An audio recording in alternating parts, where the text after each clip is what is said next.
And the next is, what are the some major effects of globalization?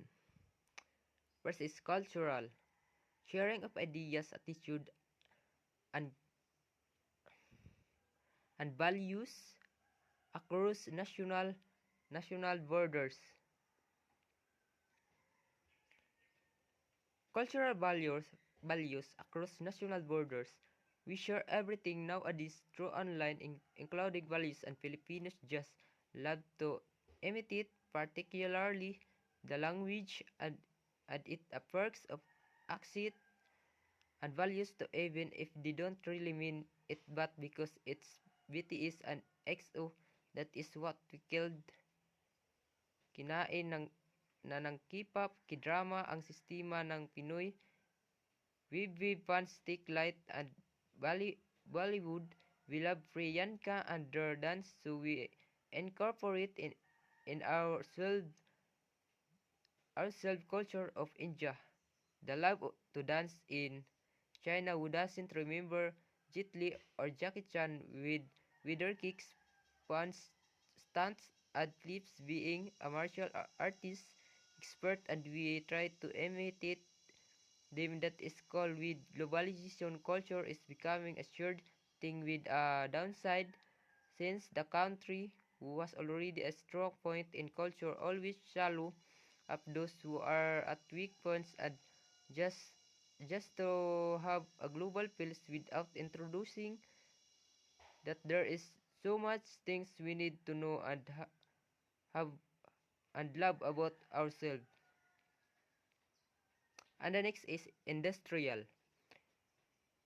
borders access to a range of origin, industrial products consumer industrial products for consumer and companies.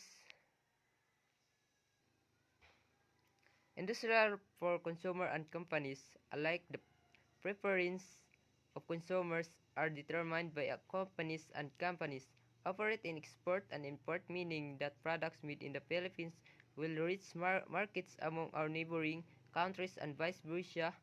Thus, we have a variety of products to choose from, and of course, we do not forget about its excess surplus. We should always understand that the cheaper the product, the the many the many the supply. And the next is financial development of worldwide financial markets and better accrues to external financing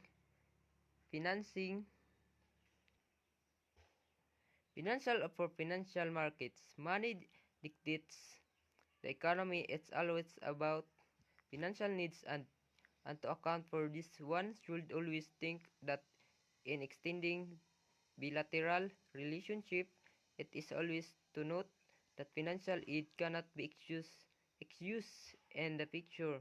It is a way to provide new source of conduct business activities while replenishing the economy to levy it and elevate the economic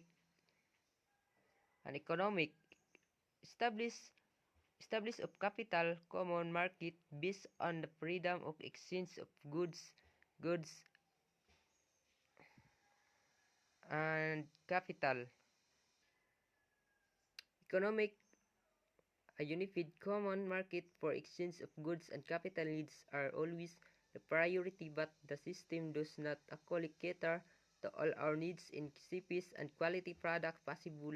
The unification of markets into a common one is an initiative to achieve, so by doing so products and goods from a region that is a jurisdiction jurisdiction of common market enjoy with no extra and hidden fees.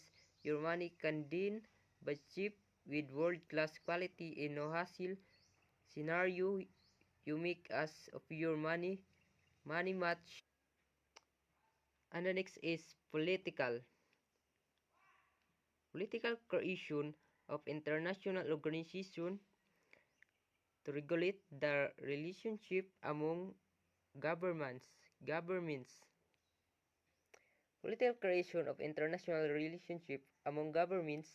It is an initiative in which countries can resolve their differences and highlight their common interests. It promotes welfare and solidarity and protects from intrusion and political harassing among different political powers contesting for their expansion of interests.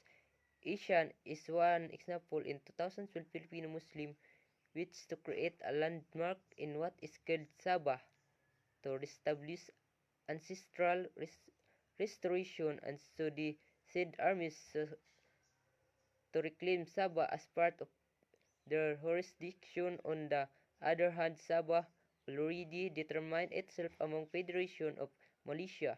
There are shooting indeed, but without the intervention of Asian Malaysia and the Philippines will be in the brink of war. Political organization to unite governments in peace is the basis of global development.